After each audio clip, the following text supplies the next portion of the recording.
Today we are going to be celebrating 40,000 of you guys being subscribed to this here channel, and we are doing so with the first Q&A I've done since I hit 1k like 4 years ago, 5 years ago, a long time ago.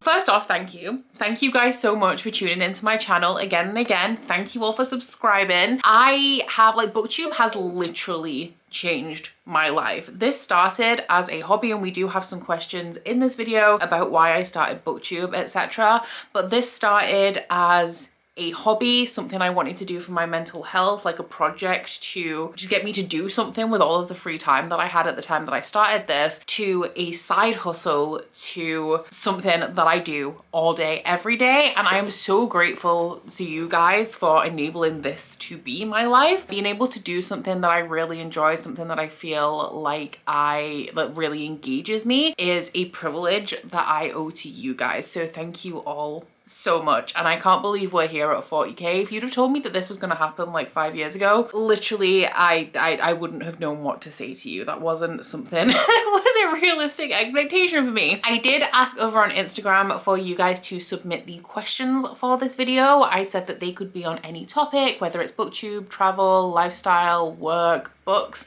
and you guys came through. I would recommend following me on Instagram if you want to contribute to anything like this in the future, because I do tend to do all sorts of community stuff, mainly in my stories over on Instagram. And I did cut it down a little bit. I had more questions than you're going to see in this video because we are celebrating 40k. I decided to go with 40 questions, and I have split them up into sections. We have books and reading, booktube and work, and also lifestyle questions to finish us off. I am doing all of these questions on the fly. I have read through them to curate the list, but I haven't really thought about any of them or constructed any answers, so all of that stuff is going to be on the fly. So the first section we're going to get into is books, and the first question we have, I mean, it might be a controversial one. I don't know if I should be starting the video with this question, but it is, what is your theory? Is Elaine going to end up with Lucian as or Tamlin? And my money is on Tamlin, guys. I know, well, I feel like that is quite an unpopular opinion, but from very early on I said it's weird. Like, Elaine's tendencies feels like she belongs in spring, if you ask me. The next question takes it back to the beginning, and I had a couple of questions in this vein, so I kind of just combined them all together. But it is, what book made you fall in love with reading, or like, what is the first book that you became obsessed with?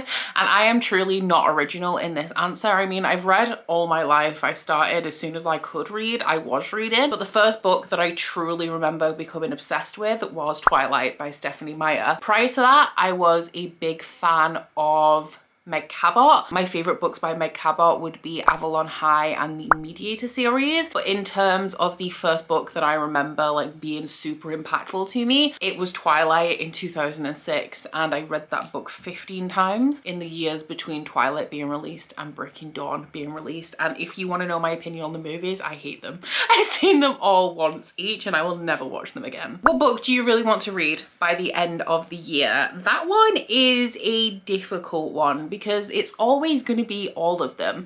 I've read everything, I think, that I've really, like, my most anticipated releases. I think I've read all of them. There are so many series that I could say that I wanted to finish. I think that I would like to read the third Second Era Mistborn book, which may or may not be Bands of Mourning. It is indeed Bands of Mourning by Brandon Sanderson. I have been dragging my feet on getting through Mistborn Era 2 because it is like a flintlock fantasy, and I really do not enjoy it, but I really want to get on with my reread of the Stormlight Archive so that I can come back and finish off Mistborn Era 2 and hopefully never have to reread that again. I think if I ever needed to refresh myself on Mistborn Era 2, I would probably just look up a summary or go into Coppermind or something. I'm reading it because I have to get the most out of the Cosmere, but I'm not having a good time. So if I could just get to the point where I can get back into bits of the Cosmere I love and reread the Stormlight Archive, then that would be great. What is the series that I have been putting off the longest? I do not know. I do this with a lot of series. I have series that I think I'm gonna love, that I always have thought that I'm gonna love, that I put off to the point where maybe I've outgrown potential of even loving them anymore. I know a lot of you guys do this as well, and it's really annoying. I have been putting off City of Brass. I read book one, meant to continue, and now it's got to the point where if I want the most out of the series, I have to reread book one. This also happens to me a lot. The Remnant Chronicles by, is it Mary E. Pearson, is one that I also think I'm gonna love that I put off. The Raven Cycle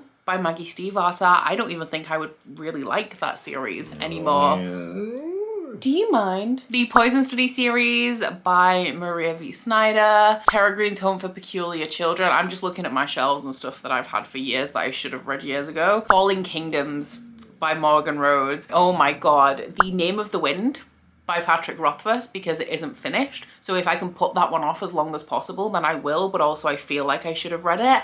And the same goes for The Lies of Locke Lamora by Scott Lynch as well. So essentially all of them. What are your top 5 books since joining Booktube? Okay, so these are going to be 5, obviously, like I said, I'm doing this on the fly. 5 books that I have loved since Booktube, that I've only read because of Booktube. Number 1 would be Nevernight. That was one of the first ones that I read back in, I think, 2018, and it was like super hyped at the time, and that's why I picked it up, and it still remains, that's one of my favorite series. Realm of the Eldlings, for sure, because Catch Up Book Club. I don't know where I originally heard of that series, but it definitely would not have been on my radar if we didn't do it for Catch Up Book Club. Red Rising, for sure. Pierre Ford is the one to thank for this. That is the first place that I saw these books, and I would never have picked them up on my own because I think the cover of Red Rising with just the wing on is like super forgettable. Like it would never have jumped out at me. Sanderson, for sure. So Oathbringer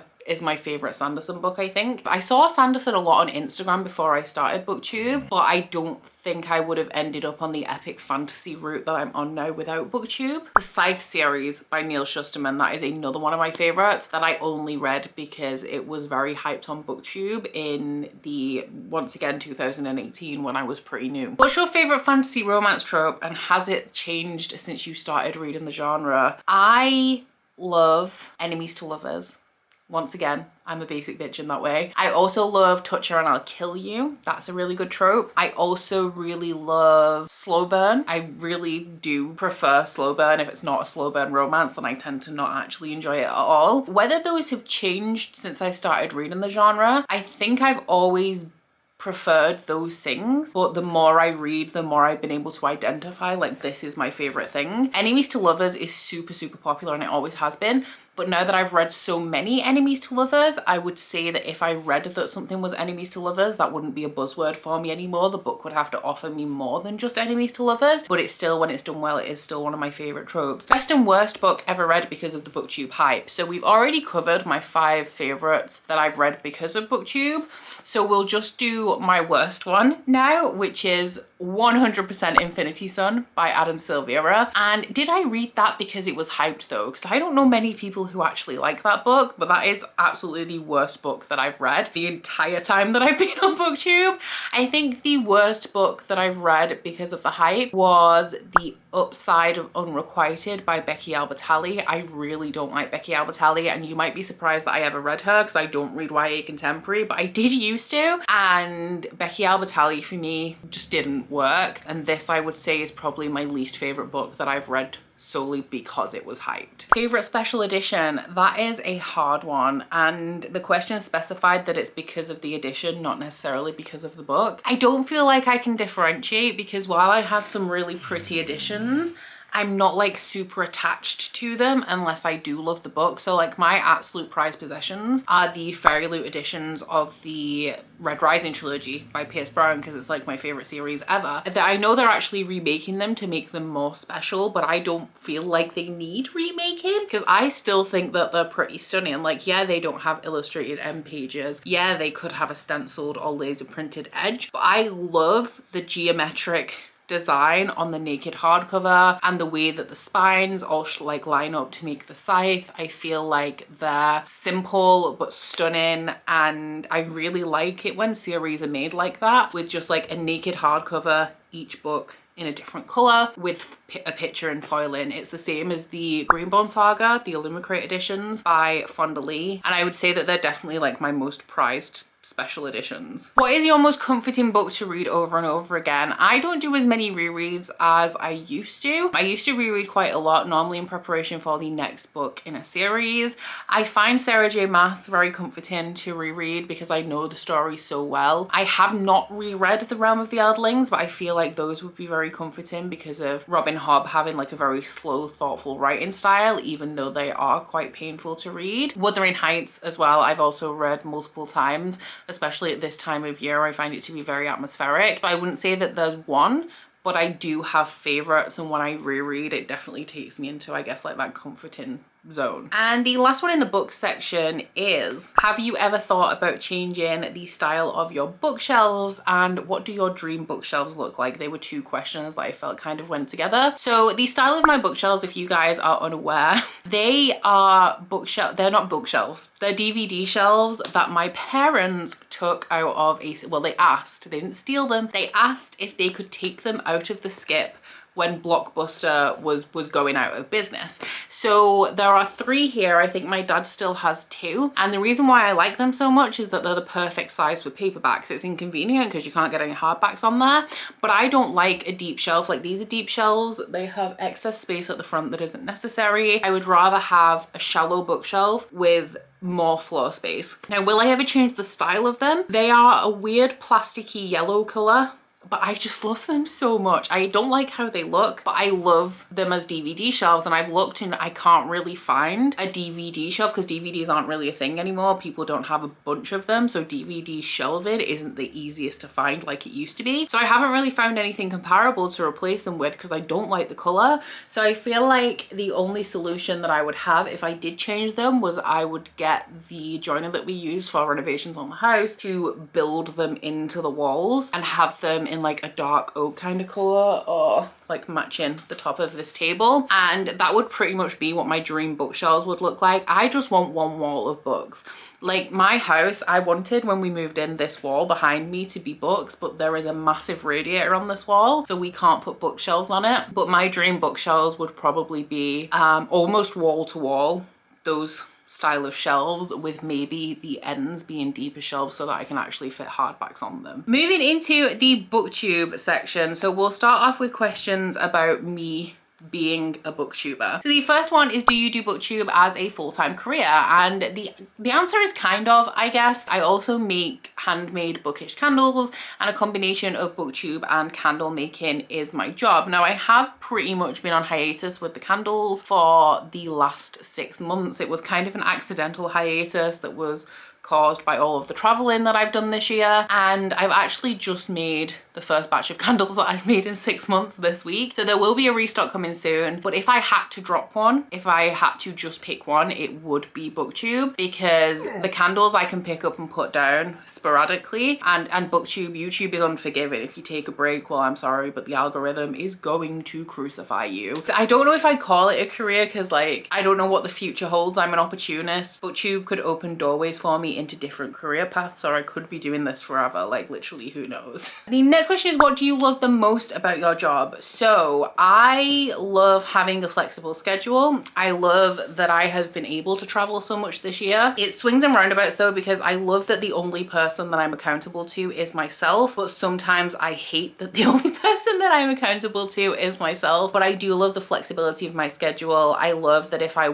don't want to work on Tuesday, I could just work until midnight on Monday and take Tuesday off. I love that I create my own workload. I love that I don't have to answer to anybody else, but the pressure does get a little bit much when it comes to times where I feel like I need time off and I have to do a certain amount of things before I can do that, because if I don't do it, then nobody does it. Like, I can't just take a week off and somebody else will pick up my workload. I have to, everything has to be done for me to be able to take time off. And I always manage to do it, but sometimes like the pressure just feels a little bit overwhelming. What is your favorite and least favorite things about working from home? So my favorite thing is that I don't have to commute. I don't waste any time in my life commuting, and I am a homebody. I do like to be at home, and especially in winter, I don't like to go outside very much. But my least favorite thing about working from home would be that my house is never clean, because I clean my house, but because we're always in it, like I don't get to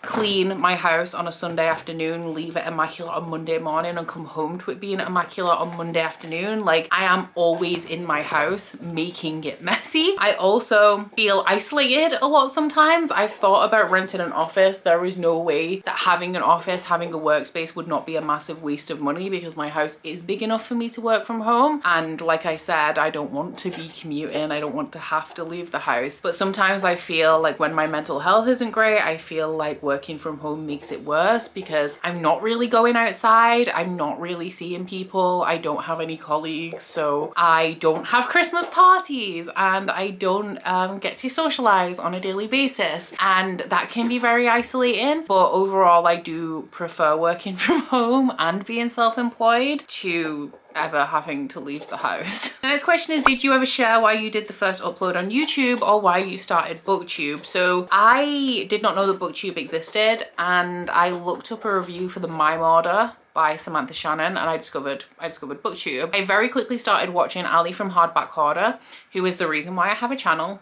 And she used to do Tag Tuesdays, and I got really invested in the questions. Like I'd never encountered anything like this before, like this community. And so I started my channel with tag videos. It's also like something that I very quickly discovered is that this is something that I can be passionate about, because reading is something that I've always enjoyed and something that I feel like I can talk about. And I had dabbled in Bookstagram without knowing that Bookstagram was a thing. Like I was posting pictures of books on Instagram, and I wanted a book account without knowing that like Bookstagram was a thing. But then I discovered that YouTube is definitely the platform for me, because I've always been quite comfortable speaking, whether that's public speaking, like I did a lot of drama and theatre at school. So I felt like the two things just went hand in hand, and here we are today. How do you plan your content? So I have a monthly spread in my planner. I'm currently all planned out to the end of the year. I could go into January if I opened up my new planner, which I haven't yet. And I put in my core content, like the wrap-ups, the TBRs, and I get them arranged on the dates that I'm going to post them, which is like the first and last posting days of the month. I think about what vlogs I have in mind, whether I'm going to be weekly vlogging. If I am, I can just fill 4 spots with vlogs. If not, I can maybe schedule in bi-weekly ones. And I do this far enough in advance that when I have an idea for a sit-down video, I just put it into the next available slot. So if I decided today that I wanted to post a fantasy romance recommendation video, my next available slot to post that video would be February. So I'd just open my planner up in February and I would write fantasy romance recommendations. That way, by the time it comes to February, I already know what I'm filming, and then I can get on with filming a little bit in advance. Like if something comes up, or I need to post something sooner, or I don't want to or can't make a certain video, then I just like rearrange within the slots that I have. Do you feel pressured to make certain types of content because it's popular? Not anymore. I feel an obligation to my viewers more than anything. So I guess I don't feel obligated to post content because it's popular if it's not a kind of content that I feel I can make, or I feel like I'm actually wanting to make just for the sake of views. But if I do something and I get really good feedback from you guys, I feel bad and obligated to make that content even if I don't want to. So an example of this would be Bookopoly TBRs. We don't do those anymore, and I would have ended those so much sooner. I wouldn't have done them for the majority of last year if you guys didn't love Bookopoly so much. And we've worked it out now, so we're doing it in a way that I do really like making it. I love vlogging. Vlogs are my favorite content to make, and I love doing the roll as you go vlogs. I love doing challenge vlogs like that, but the TBRs were just getting a bit too much and I wanted to shift, but I felt obligated to make them because I felt like you guys loved them and depended on them. And and I didn't want to upset you. And obviously, like, for most people it's not that deep, like it's just a video that you won't be watching on a monthly basis, but I just hate the thought of letting anybody down or upsetting anybody. I don't feel obligated to make things solely because it's popular, but I feel obligated to make things because it's popular specifically to you guys who watch my channel, if that makes sense. What is the best moment to come from booktubing / what is your top memories from your years on booktube? So once again, this is 2 questions that I banded together. I would say that the best thing to come from booktube is, well, I mean, the fact that I do this day to day is, it blows my mind, and I'm so grateful and I'm so happy. Because like when I was a kid, I always wanted to do something with books, and I didn't really understand as a child that working in publishing was a thing. So I probably wanted to write. I wanted to be a librarian, and then I went to, like, I grew up and I realized that that probably wasn't a possibility. And then I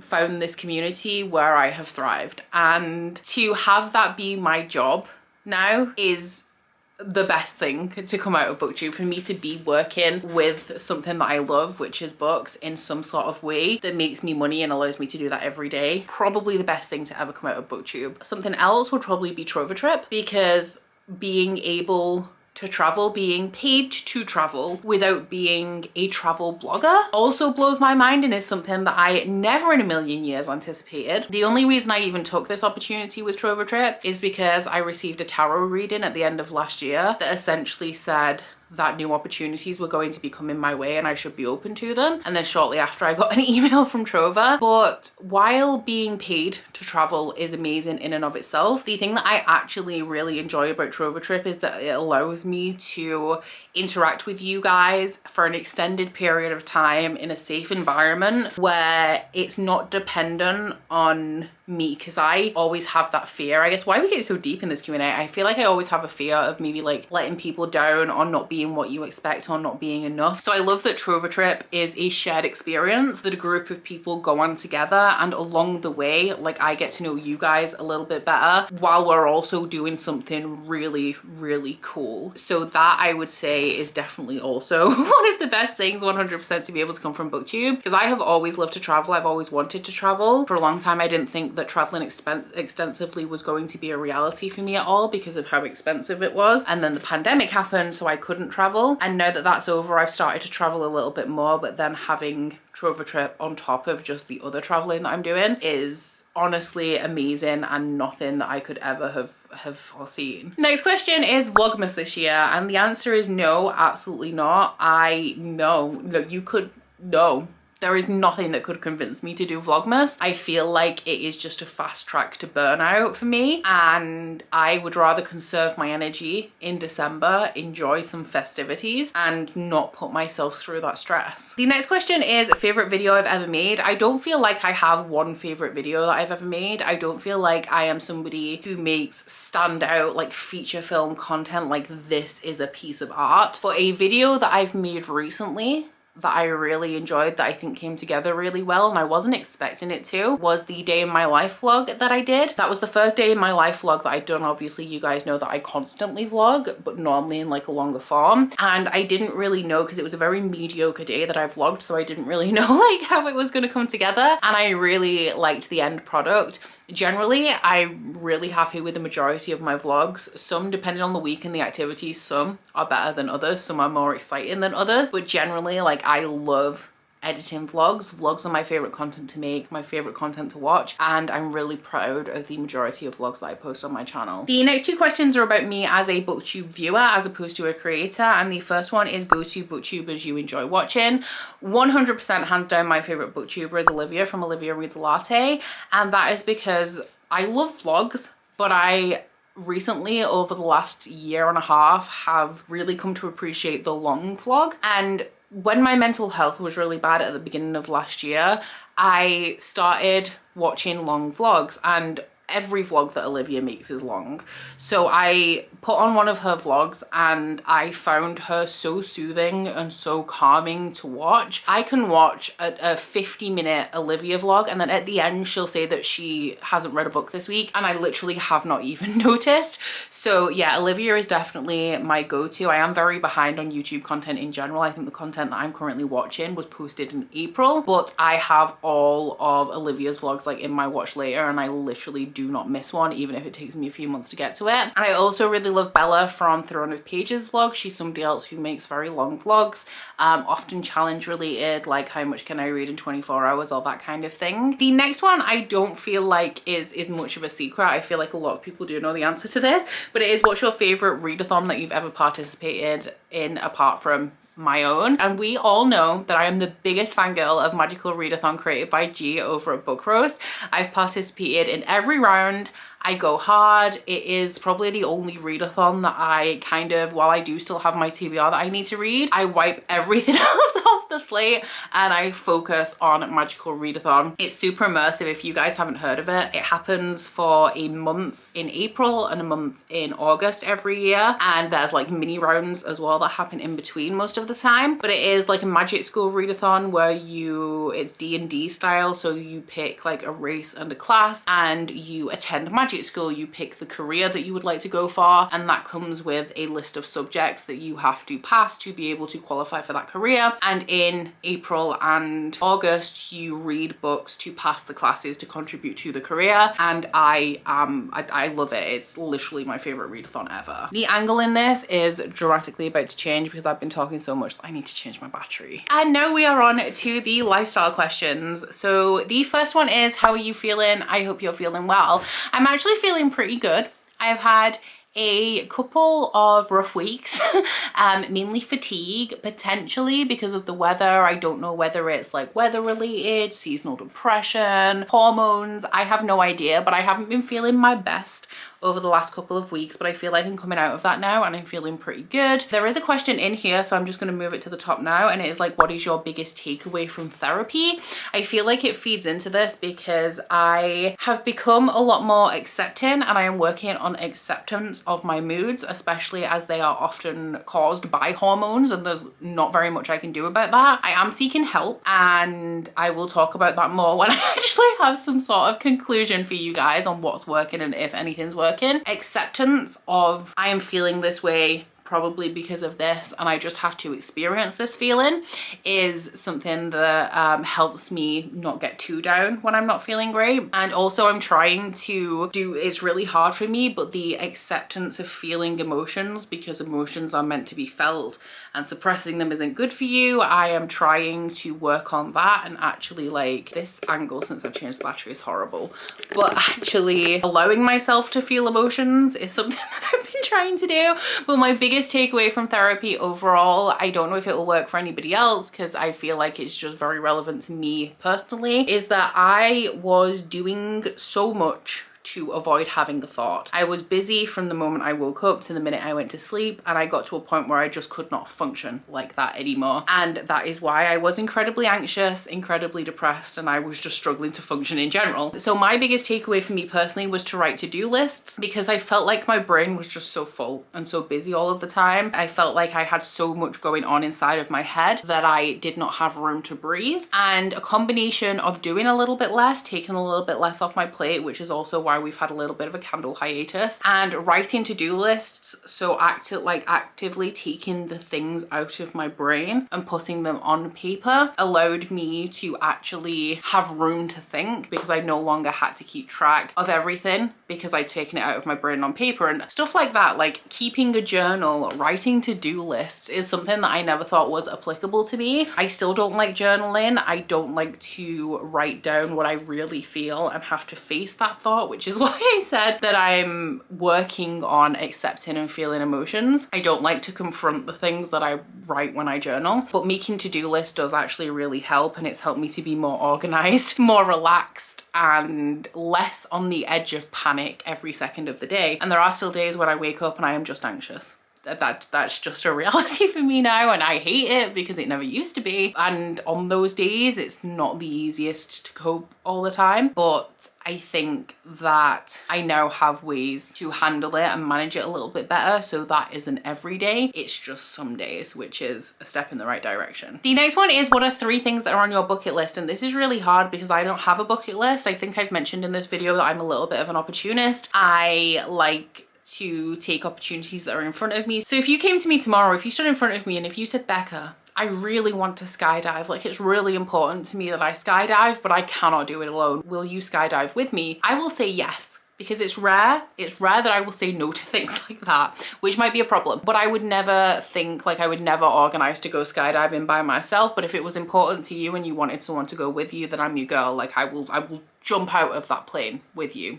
No worries. But 3 things on my bucket list. Speaking of things like that, I really want to do the thing, and I don't know what it's called, but you know where like you go to places with big mountains and there's like a swing on the edge of a mountain and they push you off the mountain and you swing like over this big valley? I want to do that. This isn't a bucket list item, more of like a long-term, I guess, goal. I want to learn how to cook and bake better. Like I want baking to be my passion. I want you to taste cake that I baked and tell me it's the best cake you've ever eaten. I want to be that bitch. I also, this is one that can go on there, I want to see My Chemical Romance live because of all of the like super big influential emo groups of the time when I was a teenager, when I was in my element. MCR are like the only one that I haven't seen live. Like I've seen Paramore, Fall Out Boy, Panic at the Disco, amongst others, but I need MCR to complete the set. What is a place or a country that you haven't been to that you would like to go to? There are many. There are so many. I would say that a big one is Japan though, and the reason for that is that because of how far away it is, it's a little bit more expensive to get to. So I think that me and Curtis are potentially thinking about this as our honeymoon location because it will be a big trip, it will be an expensive trip. I really like elements, like I really like Japanese food, I like elements of Japanese pop culture like Ghibli, whereas Curtis is more into like the trading card side of it. I also really want to go to Nintendo Land. There is a Disneyland in Tokyo that I would like to go to. So it is something that, like a place that we both would really appreciate. There are things there that we would both really enjoy and somewhere that I think would be really cool for us to experience together. While we're on that topic, I had many questions about whether I have started planning my wedding, whether I have any plans for my wedding, how my engagement is going. Weddings are expensive, okay? And I don't know many people. Like I have a very small inner circle and I don't have a very big family anymore, and neither does Curtis. So the problem that we are encountering is that I want a typical wedding with hardly any guests. And what I'm finding is that the venues that I'm looking at want a minimum of 50 guests, and we don't know 50 people. So right now, all I can tell you about our wedding is that we're potentially looking at November 2025 because that is the month of our 10-year anniversary. It's also cheaper to get married in November, and they allow you to have a smaller guest list because it is out of season. We're looking at like 40 for our guest list, and I would like to have a non-traditional wedding in terms of I want like a little bit of an alternative kind of vibe going on. I don't want like a wedding breakfast ideally. I want something more like a barbecue, although barbecue in November is not the vibe, but I don't want a traditional like sit down 3-course meal. It's very formal, I feel. So at the minute I just have ideas, and we need to look at venues and nail down a date, and then I guess we'll kind of go from there. And then while we're also on the topic of Curtis, somebody asked how we met, and we met in the most romantic way that you ever possibly could meet someone. We matched on Tinder, and no, I am not joking. No, I'm not joking. The first day we met was November 5th because it was bonfire night in 2015, and our anniversary is the 22nd of November. So yeah, we were a match made on Tinder that actually lasted. Surprise, surprise. You know what? I actually think there's quite a lot of Tinder success stories out there considering the reputation that Tinder has. The next question is, could you introduce your pets? I love them and I need to know more about them. Come here.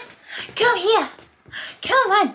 This is Brie. Brie is my baby. She's my baby girl. She is 18 months old as of last month, and she is very much like fits into the retriever Labrador stereotype. She's absolutely scared of everything. Things that she's scared of include stairs and also brushes. She doesn't like to be brushed. She will put absolutely anything inside of her mouth. We have a baby gate on the stairs still. First off, because when she was a puppy, we didn't want her to get upstairs. And then we have to keep, it's the only way we can keep our shoes safe, because if you leave a shoe on the floor, then she absolutely is going to steal it. But yeah, she is the baby of the family. And she's also very clingy and very affectionate. Going back to the question I had about working from home. Working from home means that I have very clingy pets, because the entire time that I've had both of them, I'm pretty much always home. So they're very needy. If she doesn't have morning cuddles, she sulks for like the rest of the day. And before I go find Hamilton to introduce you to him, somebody also asked if we would ever get another dog. The answer is yes. There are two things putting me off right now. One is that I don't want another dog until Brie has grown up and matured a little bit more, because I found from growing up with dogs that if you have a more mature dog and you get a younger dog, the younger dog learns a lot of good behaviors from the older dog, which saves you the trouble of having to train them or like teach them to behave a certain way. And the other thing is that because we go to a lot of concerts, because we go on holiday, we do a lot of trips, if I get another dog, it's going to cost me twice as much in dog sitting. So I think when we get, because I'm gonna have to pay for a wedding at some point, I think we're gonna calm down on the traveling a little bit then, and then we may get another dog, but I definitely want more than one. I've always grown up in a house with 2 dogs, and I would like a Staffy to go with Brie, because I wanted a Staffy. Curtis picked a yellow Labrador. Now I guess we'll go find Hamilton so I can introduce you to him. So here is Hamilton. He is my boy. He is about 5 years old. He was a stray that I ended up with because he was a stray to start off with, and then his owner was an old man that died. So I ended up with him, and we think he's around 5. He is my best boy. And I also got a question about where his favorite sleeping spot is. It is here in the spare room on the spare bed, which is always made just for him to lie on. What else about Ham? He could eat anything and everything all of the time. He is always crying for food. I normally feed him, but if Curtis feeds him and then I come into the kitchen, he will pretend or try to convince me that Curtis never fed him so that he can have more food. And he almost died several times in 2021. He actually had a butthole injury and he almost died of sepsis.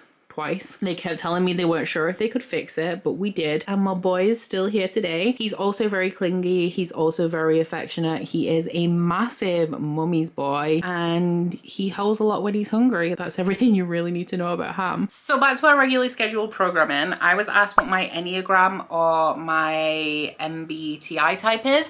I only know my Myers-Briggs. I have done the Enneagram many times and I keep forgetting, but I'm pretty sure my Enneagram has changed from what it was pre-anxiety to what it is now, which I found very interesting. But my Myers-Briggs is INTJ, which I think is introvert, intuitive, thinking and judging. I think the type is the strategist or the mastermind, and it relates to thinking rationally and applying logic to situations. So in any kind of situation or any problem that comes up, I apply my brain and not my emotions to the issue. So I think quite rationally about things and not emotionally. The interesting thing about it is that if you go on like characters, you know how you can search like a show and it'll tell you what characters are what Myers-Briggs type. If there's any evil masterminds in there, they are INTJs. So take from that what you will. What is my favorite childhood memory? And I don't feel like I have a specific one. And I think like since my mum died in 2018, I have reevaluated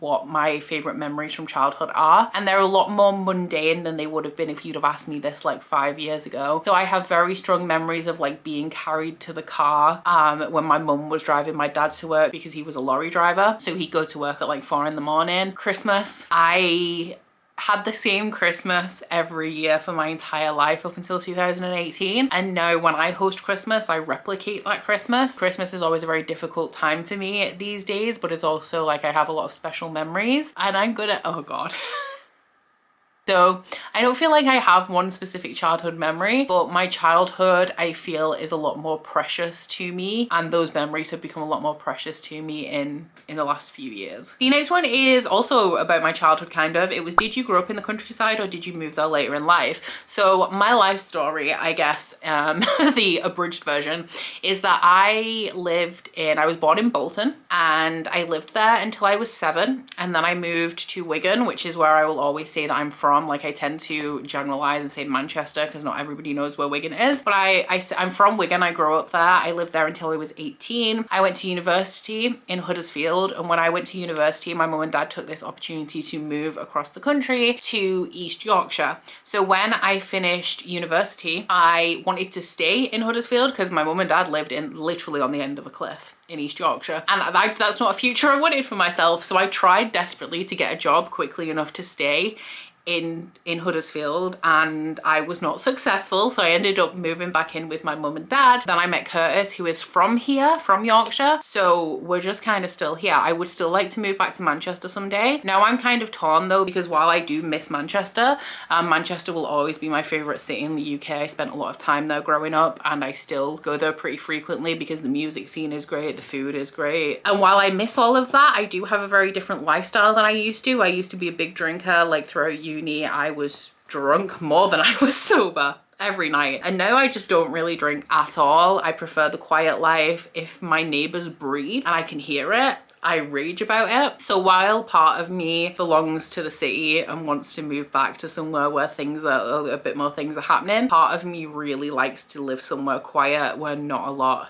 ever goes on. The houses are cheap here and it's not a terrible way of life. I think if I ever had kids, I would move, because while this would be, I guess, a safer place to raise children, the education system here is really not great. So I would like them to grow up somewhere where there's more opportunities available to them. Where do you buy most of your jewelry pieces? And I feel like today is not a great time to answer that, because the only jewelry I'm wearing today is actually my engagement ring and my mum and dad's wedding rings. The chain is from Ana Luisa. A lot of my gold jewelry is from Ana Luisa. Some of the rings that I typically wear are either Pandora ones that were gifted to me by my mum in my early 20s. I do have some of my mum's rings as well. The reason why most of my gold necklaces are Ana Luisa is because I worked with them for, I think, was it like 6 months, maybe a year? So I do have quite a bit of Ana Luisa jewelry. But if you're asking where I buy my jewelry from when I buy jewelry, it is typically from Regal Rose. A few of my necklaces, some of my earrings are from there, and I will link them down in the description box if you want to check them out. Top 5 Taylor Swift songs. Okay, off the top of my head, August, New Year's Day, Marjorie, Lover, I Bet You Think About Me, which is a vaulted track on Red, and I just want to add one, my new favorite one, which is a vaulted track from Speak Now, is When Emma Falls in Love. That's my favorite one from the Taylor's version of Speak Now. All of the last questions we have are about my favorite. So the next one is favorite board game. I do play a lot of games, but I like a strategy card game more than I like a board game. So if you're asking me my favorite game that I would play with humans on a table, I would say it's a strategy card game, and it is Game of Thrones LCG by Fantasy Flight, which is a very head twisty strategy card game where you pick a house and you are playing the Game of Thrones. I'm a Martell. I always use the Martell deck. I swear by the Martells. Their strategy is to play the long game. So the longer the game goes on, the stronger they get until they're unstoppable. And if you are actually talking, if you want to know my actual favorite board game, I am a big Monopoly fan, as I feel we all know, and I have many Monopoly sets. But something a little bit more interesting, we recently got Everdell, which I really enjoy, which is where you are building a town for the animals of the forest, and you're using resources like twigs and resin to build post offices and stuff for them, and the person with the best town wins. And very similar to that, we also recently got Flamecraft, which is where you are an artisanal dragon and you are making things like bread and meat. I can't remember, are you trading them for gems, and the more gems you have is how you win? I don't remember the end goal of Flamecraft, but it's about artisanal dragons, those cheese shops and stuff. It's great. Also, my favorite TV shows. So once again, feel like this isn't too much of a secret. My top 2 TV shows, because I would say I only have 2 that are my all-time favorites. So the first one is Buffy the Vampire Slayer. Literally nobody's surprised. I've watched that hundreds of times. When I was a teenager, I used to watch 2 episodes before bed. I had all of the VHS box sets and I would watch 2 episodes before bed, and when I got to the end I would just start again from the beginning, and I would do that literally every night. I've rewatched it 3 times in the last 5 years. I'm in my 3rd rewatch. I've done it twice with my patrons, and my second favorite show is what I watch when I am not feeling good. If I'm having a day where I feel really down, I watch New Girl, and New Girl always makes me happy. It always makes me laugh. And that one is my comfort show. Like, Buffy is my comfort show in terms of nostalgia. It's comforting that I know everything that's gonna happen. New Girl's my comfort show in that if I don't feel good, it's always gonna make me feel better. And then our last question is a very random one to end on. It's who's my favorite Walking Dead character? The answer is always gonna be Daryl Dixon, okay? The person in me that is incredibly stubborn and loyal will always say Daryl Dixon, but I really loved Carl, and like the progression of Carl and where Carl's character ended up, I loved it. I also really like Negan, and the thing that I love, before y'all come at me, right, because we know Jeffrey Dean Morgan, he's like in this era that he's in, beautiful man, and does that influence how much I love Negan? Potentially. But the thing that I love about Negan is that I will die on the hill that Negan isn't necessarily a bad guy, because if you watch The Walking Dead, imagine watching The Walking Dead with Negan as the main character instead of Rick. The only difference between Negan and Rick is a matter of perspective, and if you watch The Walking Dead from Negan's perspective, Negan would not be a villain, because Rick, Daryl, Carol have all done some pretty fucked up things, and it's only because Negan is in the opposite team. That's the only reason why we don't like him. That's the hill that I will die on when it comes to The Walking Dead. So that was the 40th question. I feel like these videos I always think are gonna be really quick and end up taking forever to film, but I do hope you have enjoyed this. I hope you gained a little bit of insight into something that you were potentially intrigued about through watching this video. Once again, thank you so much for 40k. Thank you for being here. Thank you for supporting my channel and enjoying the content that I produce. But that's it. Down in the comments, leave me an emoji. Leave me a balloon emoji. I don't know why, it's not my birthday, it's just what I was feeling in the moment. But aside from that, guys, thank you, honestly, thank you once again. But please don't forget to like this video if you liked it, and subscribe if you wanna. If you head into my description box, you'll find a link to my Goodreads, Instagram and Twitter if you'd like to follow me on any of those, as well as a link to my Bookish candle website, the Etsy for that, and a 10% off discount code. But that's it from me today, guys. Bye. Oh, you bite your friend like chocolate. You say you'll go where nobody knows, with guns hidden under our petticoats. We're never gonna quit it, no, we're never gonna quit it, no.